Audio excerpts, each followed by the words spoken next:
Welcome to Anyhoney. And the Newt.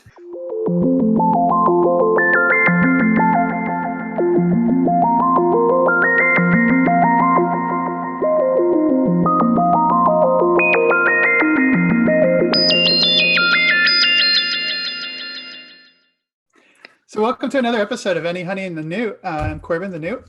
And I'm Anthony, aka Anyhoney, and we've got my little brother, my bouncing baby brother, the nature chef, Jason, here on the call with us. Welcome. Hello, everyone. Hey, so we've been doing this series on love and relationships, and we talked initially about the way we love basketball as fans, the way that players love basketball, relationships between teammates, relationships of players to the organization of fans.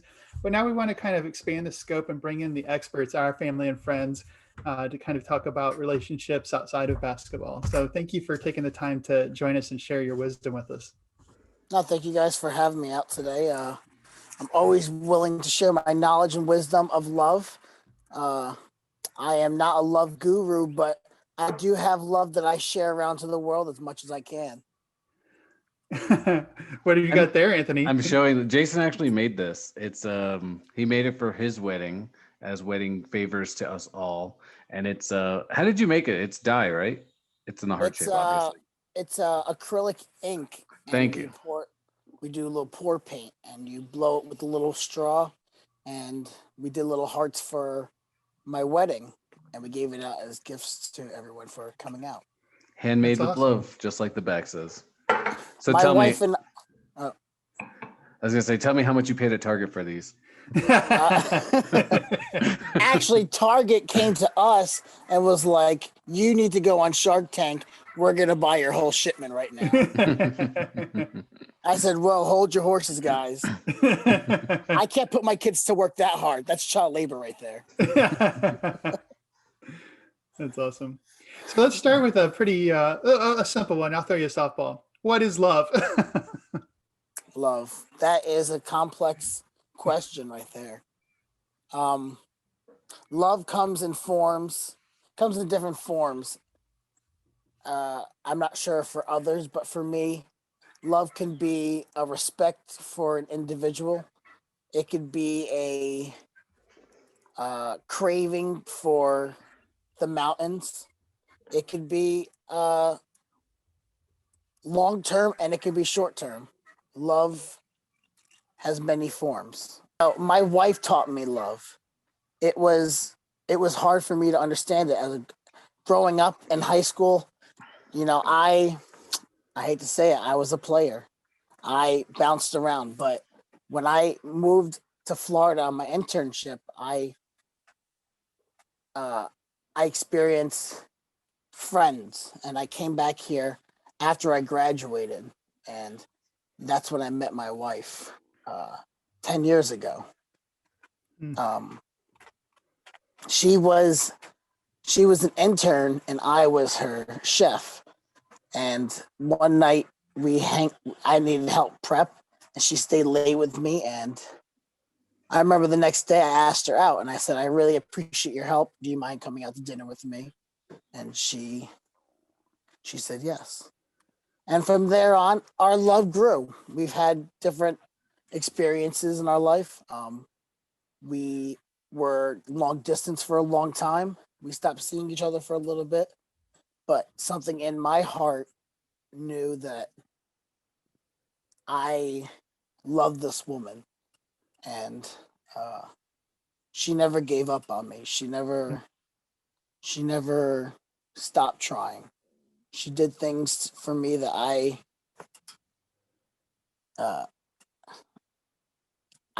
no words can describe it. It's the thing she did for me is love.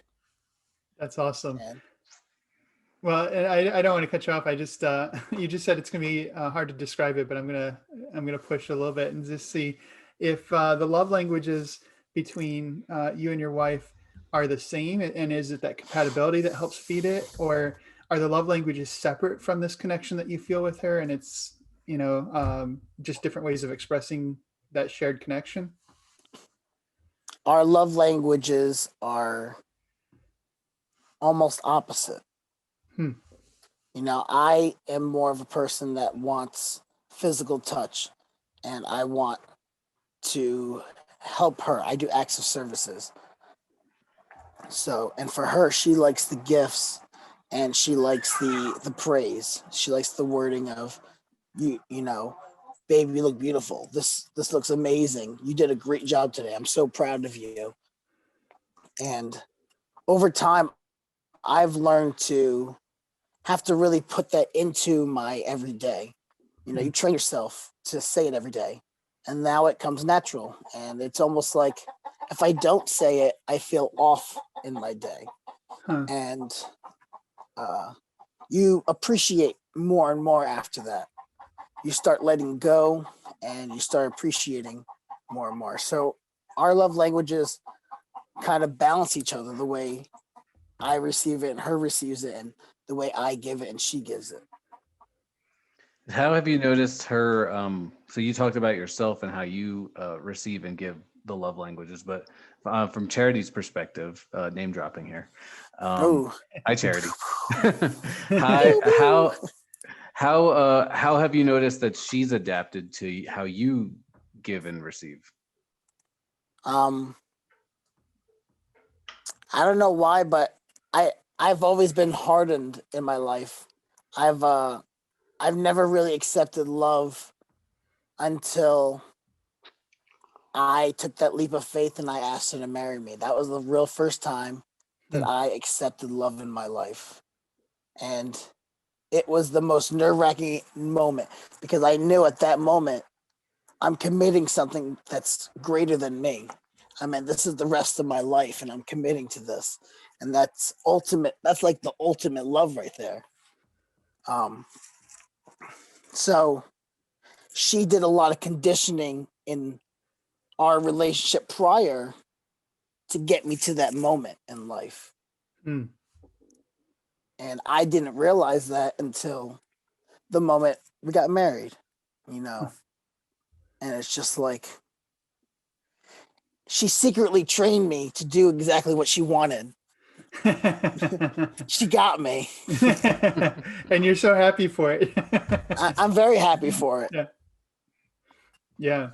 Yeah. So we've kind of focused on love relationship in this kind of romantic sense or with the loved one, but you mentioned early on, like we use love in a lot of different ways.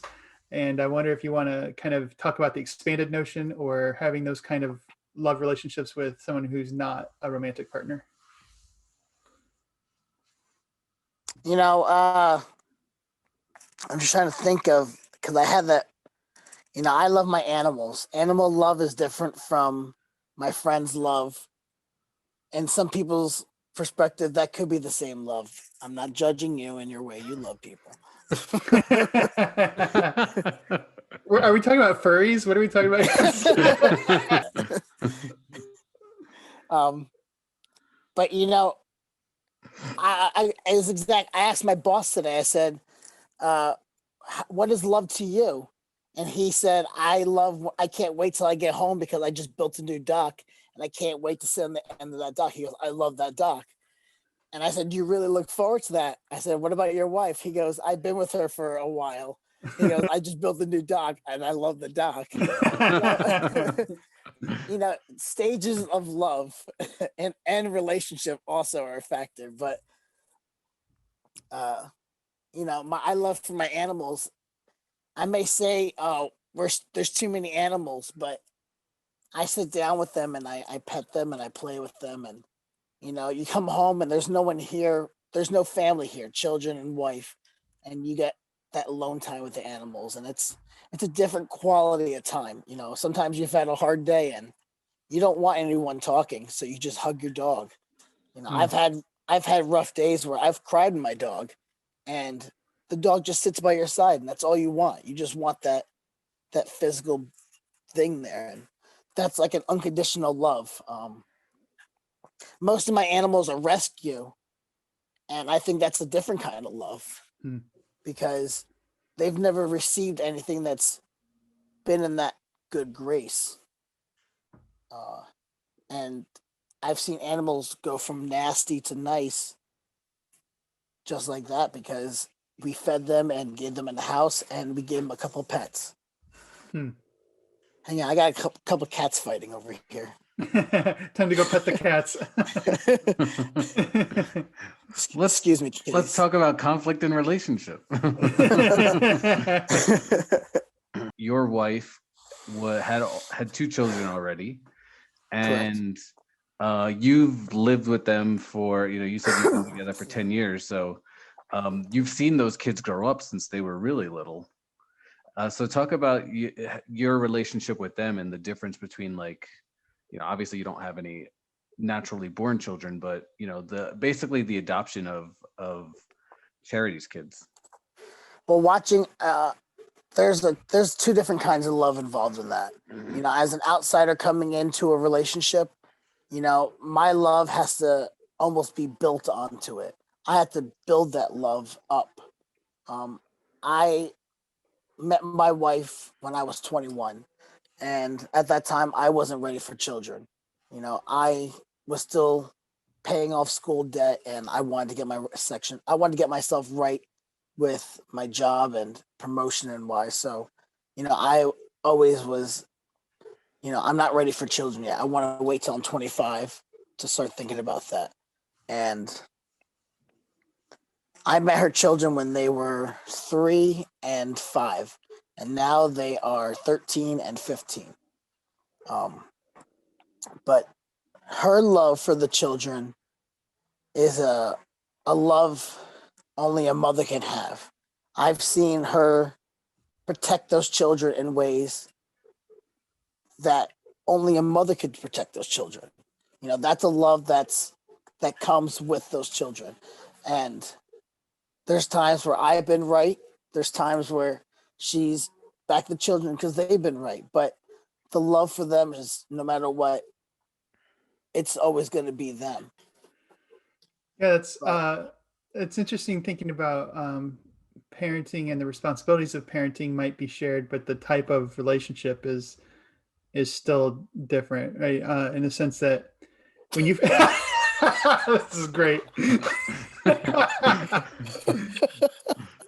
When you first met her kids at 3 and 5, she's the dangerous cat, so I can't just shoo her away. She's a crazy love. She's a rescue, and she has one eye, and she's pregnant, so she's a little feisty at the moment. Yeah, so just thinking about the different relationships there as parents, right? You both have similar responsibilities in child rearing, but the relationship is different.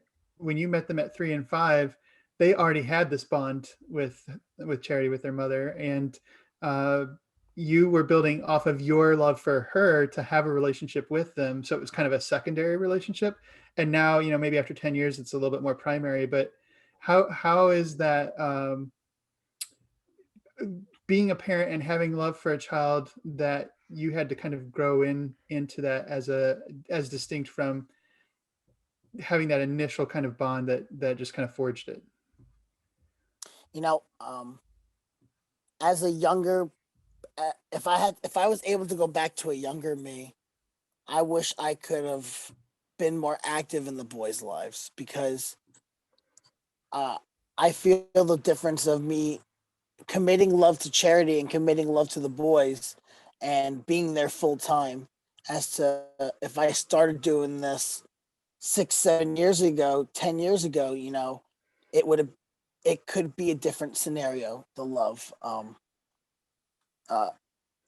But I love these boys. I'll do whatever I can for them, and it's a work in progress. There's no rearing on my end. I don't discipline by hitting, but I could still talk to you and negotiate and reason with you on how we're going to handle things around the house. I can turn off the electricity so you can't play your video games. I can erase your data to your Zelda so you have to restart it over again. Oof, you are a cruel master. I have an Xbox in the closet that I'm ready to run over with the card to make them believe that it was theirs, to show them I mean business. So hopefully they're not watching this. No. Here's some more, my love. Nice. So I know that you also have a passion for your creativity and cooking.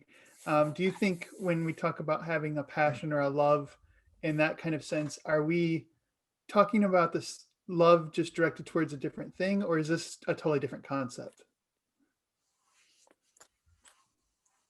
When I go in the woods, everything inspires me. And when I go in the woods, I imagine plates. I imagine my food being made out there. I imagine how can I present this to a guest?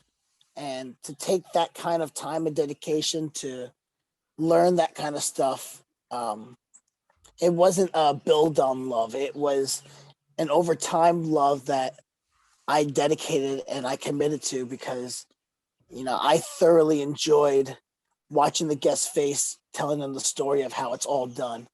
And there's something just about the whole experience. I went out in the woods and I got this piece of wood for you and I cooked this gourmet meal on it. And, it wasn't time consuming to me. It was something I enjoyed. It was something I was excited for. And that's my description of love for culinary.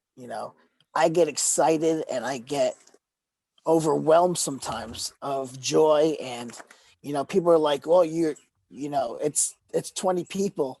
That's 20 people I get to make love and excited about food and, give them an experience they've never had before.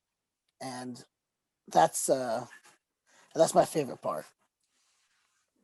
Actually, as you were saying that, I forget what the name of the documentary is, but there is a documentary that was about like Arnold Schwarzenegger's rise in the bodybuilding world. And he made like a similar analogy where he said like he enjoys working out and bodybuilding so much that he has a lot of the same physiological feelings as like being with a life partner. He's like, I get to be and do this thing here. He actually used the word orgasm. He's like, I orgasm in the gym and then I orgasm with my partner. It's like the same thing to me. I spend most of my time outside. If I can tell you, if I'm inside, it's only because I'm cooking something or I have to go to sleep. But sometimes I even sleep outside because I have hammocks that are ready to go at any moment. But it's I garden and I forage at my job. So, damn cat.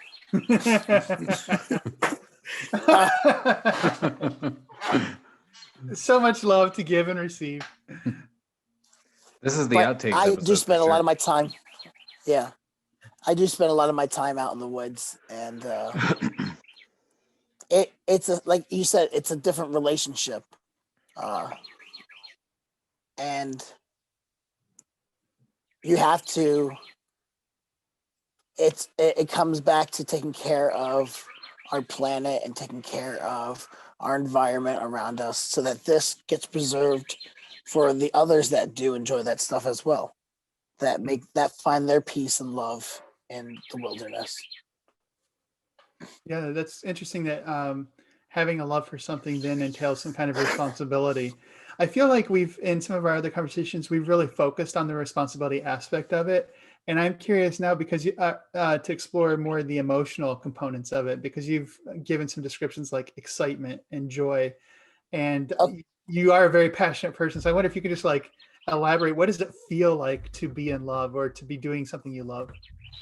All right, so I enjoy finding rocks that are in a heart shape. I don't just like it. I really like it and I love it. My wife and I do that as a passion. We love to find things on the beach that are heart shape. There's something about that that's just, it's bubbly. It makes me always looking around. And How would you so you started mentioning like the the responsibilities, right? The aspect of that. When you go out in nature, for instance, you want to make sure that you maintain it. So there's like, I'm taking from this, but I'm giving back to it. And so I wanted to see if you had made any connections between like that idea and your love languages. Like, are there other ways that you use your love language of service? I keep thinking of service because you're a chef, obviously, but Well, especially with regards to your animals, with regards to going out into nature, with regards to the kids.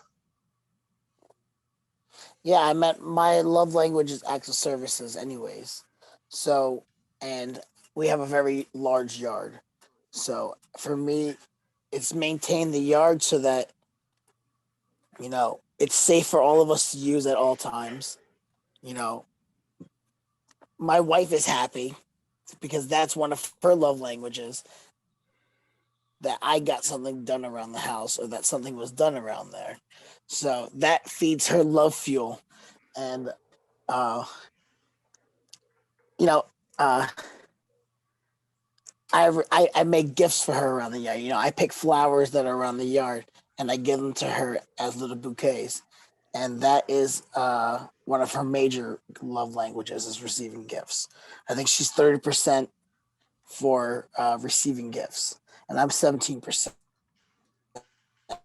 I think that's interesting that your acts of service, which is fulfilling for you and something that you enjoy doing, is something that she can receive too, right? That if you love someone, even if it's not your love language, that somehow you can latch on to what's important to them in order to receive or give in a way that's meaningful to that other person. Uh-huh. I leave my boss little treats in his low boy. I respect the man. I don't love the man, but I respect him. But he knows with those little acts of services that I love him in different ways. Mm-hmm. He likes his snackies. I hadn't thought of it until you were talking about the little acts of service around the yard and stuff.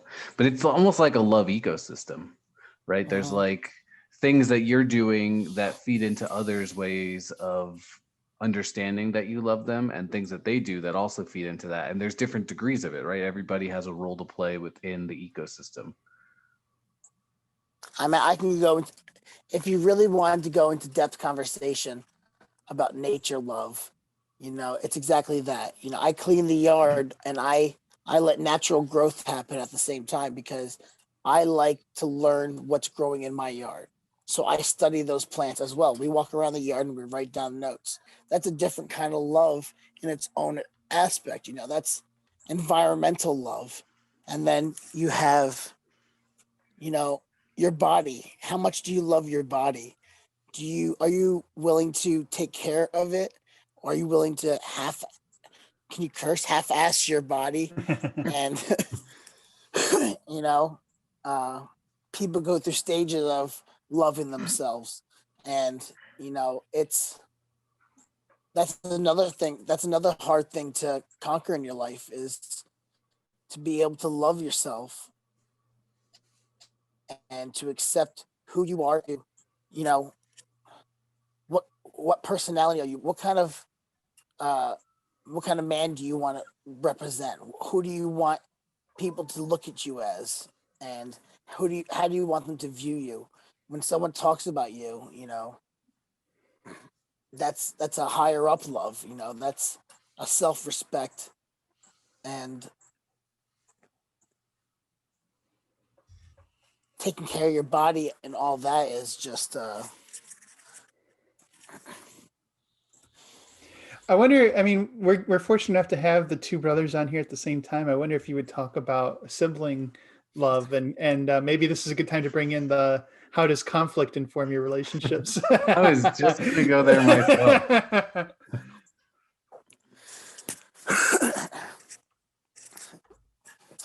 I love my brother very much. I I think about him a lot. We communicate on a daily basis almost. We play video games together online. We are competitive, but at the same time, we when we're together, it's like we were never ever apart. And Hmm. it's a humble love. Why do you think that is? I've been thinking about that exact thing too. That when we're Why? yeah, like when we're apart and we come back together, it's like we were never apart. That's the kind of relationship we built as children. Um,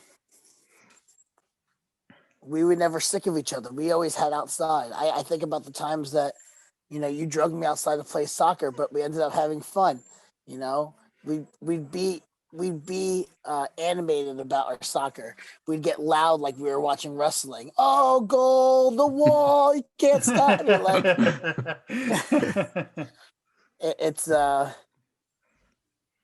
we always did things together. Even the time when, uh, the kid came to the yard and tried to take my bike, and you came over and you pushed him. You weren't taking that. Uh, you know, we looked out after each other, and we loved each other after that. And it was just our mother also told us growing up, when she dies, you two are the only two that you're the only two that we have.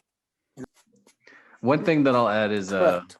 we've had some pretty epic conflicts. And I was actually talking to Aunt Janine recently, and she had said that you guys are like frickin' frack, referring to you and me. And I remember, I must have been like 12 or 13 or something like that. She had said something very similar at that time. She was like, you guys are really unique as a siblings, because you guys will have some like really, really heated arguments, conflicts, and then like 5 minutes later, you're best friends again. So, from your perspective, whenever we did get into an argument, I'm thinking of the food truck situation as a good example. I already know what you're talking about. So, Like how did those conflicts either shape or hinder, push back on our relationship, or help it to grow for you? well, a lot of the time, it was me battling myself. It was me trying to let go of the control. As a culinary chef, I had one way, and it wasn't anything towards what actually happened, but it was me figuring out who I was and letting go of that control power. You don't need to control love. You can let it go and let it flow.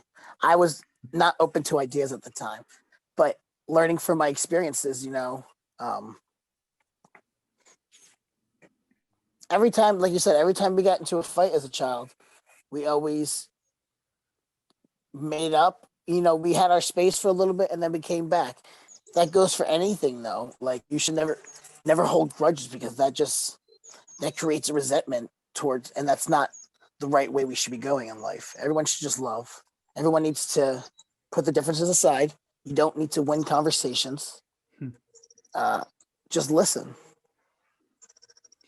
You've mentioned the importance of listening. I think also it's an undercurrent of several of the examples you've given is the importance of spending time with someone or something. So if you, like you mentioned, loving outdoors and you're always outdoors, you're always taking the time to get to know what's in your yard and what's in the woods. You spend the time to learn a skill so that you can prepare a meal for a guest, or the time that you spent with Anthony, even if you had to have some time apart, you came back and spent more time together. That helped build that relationship. So I just kind of wanted to make that explicit. I think that's a really important key that we might have overlooked in our previous discussions about just spending time with something is an expression of love and helps build that love. Well, we don't know how much of that we have left in our life. We take life for granted sometimes, and it can end at any moment. So if we're not there to enjoy the little things, then you know, and we're stressing about everything else, it's all materials. There's nothing here other than materials. This cell phone I'm using, I don't need half the stuff here to know what I want in my life. Uh, my wife and I and the kids is all I need. We can build a home. We can find a place to live. I'll build us a place in a cave in a tree. I got you. Mm. But it took me, I didn't really become a good gift giver until I was 26. You remember the So exact moment? I remember the year that I actually tried to give gifts. Huh. And then when I moved back to Florida, I started to think about others instead of self. Um, I watched my wife have a little paycheck, and even with all the money she had, she'd still give me whatever she needed.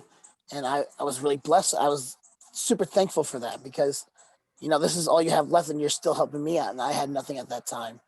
And I've learned to, you know, I can do the same thing, put others first before I put myself. And after that, it became to when I go to church, putting money in the pot and continuing on. And, it's good to give. Honestly, it's a different feeling of loving is giving. I if I could give you a good gift or give you a good experience, you know, I bought family tickets to Disney World. Season tickets to Disney World made everyone happy. Who doesn't love Disney? I know my brother loves Transformers, so every year I try to send him Transformers for Christmas because I know he'll love that. And he appreciates it.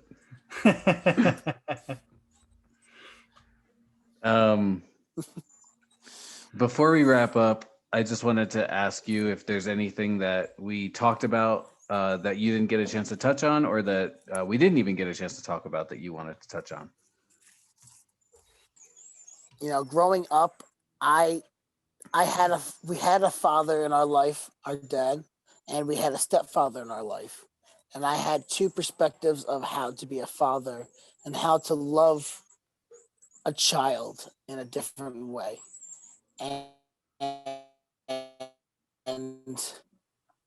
it's important now that I know these children are, it's important. It's always important when the children are young to show affection, even if it's just a hug or, a simple talk. How's your day doing? But it lets them know that you're paying attention to them. It's always important to listen. And, it's taken me now to really understand all of that stuff and to really sit down with the children to help them with their homework, to just ask them how their day was. Why are you sad? Can you want to go out to eat? That's building love on their end and I'm not trying to benefit from that. I'm just trying to build a relationship off of that. And I'm learning that now. And because I'm learning that, I'm finding new ways of life. And it's a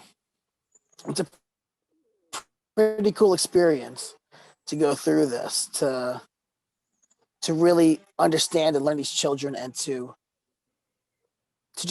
see who they're going to be when they get older. Like, I could see Elijah being a scientist just like my brother, or I could see Israel being a chef just like me. And it almost reflects on our childhood as well, because their love for each other is just how him and I were, and the way that they play together and stuff like that. And it's almost like I'm watching me grow up again.